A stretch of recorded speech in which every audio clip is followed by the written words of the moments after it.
Hello, amazing people out in the globe. Welcome to the channel again. So listen, I want to talk to you about something today, about affirmations. And we're going to talk about how to create an affirmation as well. All right. So what we need to understand, because I know there's controversy, like, do affirmations manifest? Do they not manifest? Right? Here's the thing. The way that affirmations work in terms of how they manifest or not is dependent upon what your dwelling place is, okay? So Neville Goddard talks about your dwelling place being the state that you fall back into mostly. So if it's a state of poverty that you are more reliant upon, or it feels more natural, then the affirmations of being rich and wealthy aren't going to work. Okay, unless you change the state, which is your body of beliefs. You have to change your body of beliefs, right? And yes, you can use affirmations to get there, but if affirmations aren't working, then that's why they're not working. Okay, but there are tips and tricks and all this kind of good stuff that I'm going to give you to actually trick your mind into actually using affirmations, okay? But when you are looking at 3D, meaning the stage world, right? And you give all of your attention to the stage world. So that means anything that you give your awareness to is going to amplify, get bigger, bigger, bigger, bigger, bigger, bigger, right? And so the more you repeat the for lack of a better word, the bigness of this thing that you're aware of, the more that you're going to identify with it, right? And so we need to make it smaller and smaller and smaller. So before you even do affirmations, I would encourage you to create a scene where you are either feeling poverty. This is one of two techniques, right? And you are in a scene that is proving to you that you are experiencing poverty. And then I want you to remove all of the color from that, right? Remove all of the color from that scene. Yes, from your first person or even third person, right? But you're distancing yourself from that by removing all of the color. You're de-emphasizing it and even distance yourself from that image in your imagination, okay? Then do the opposite, but the same technique. So you're now going to create a scene from the first person, right? And then you're going to amplify it. Imagine a knob at the lower right of your video, like as in from the first person perspective. And every time you amplify it, the color goes up and up and up. There's another knob that appears, and that one will actually increase your emotions, right? And the emotions are joy and excitement and, all of those good emotions that you want to feel should this be true. Okay, and then you amplify the color, amplify the sounds, amplify the emotions, okay? And you feel it and you feel it and feel it until the point of conviction. And you repeat the behavior over and over and over, okay?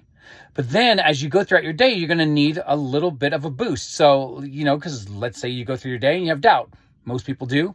So you obviously use that now as a memory to then point back to, okay, I remember when I did that. But then you can also use affirmations. So affirmations are really powerful when they work, okay, because they do create.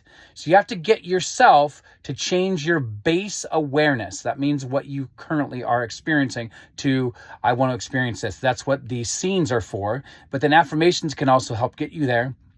Now, if you're really struggling, this is really interesting. So if you're really struggling, neuroscience shows that if you use affirmations, right, and you use them correctly, even in the form of what are called ask-formations, where you flip the affirmation into a form of a question, like, how is it so easy that money always comes to me? Or how is it that I always feel so amazing? How is it that my significant other loves me? And how is it that I'm always in a position of power? Whatever it is, the interesting thing is that the neuroscience research shows that when you use these ask-formations, you actually end up becoming more open, and actually you ignite the prefrontal cortex, which is where we identify ourselves as. And so actually they're even more powerful than typical affirmations, and they're really powerful, especially if you're struggling with trying to identify with them because you're looking so much at the 3D. So again, form your affirmations into these questions of confirmation, okay? They're actually called deposit questions.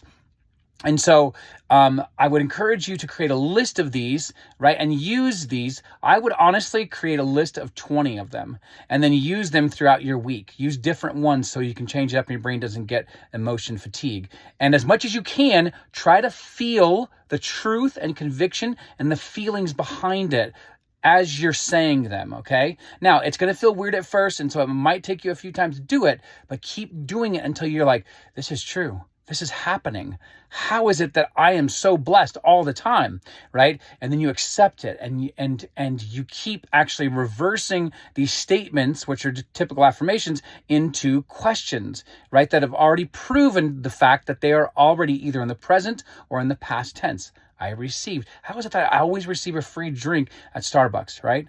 Are you hearing this? Because you're now not only just using questions and affirmations, but there's actually neuroscientific research that shows that this version of turning affirmations on their heads into form of questions even works better and actually increases your focus and motivation. How freaking cool is that? So try that out. Share with others which ones you use in the comments below. And I do hope this was helpful. Get in touch if you're looking for coaching. But much love to you guys all. Be well.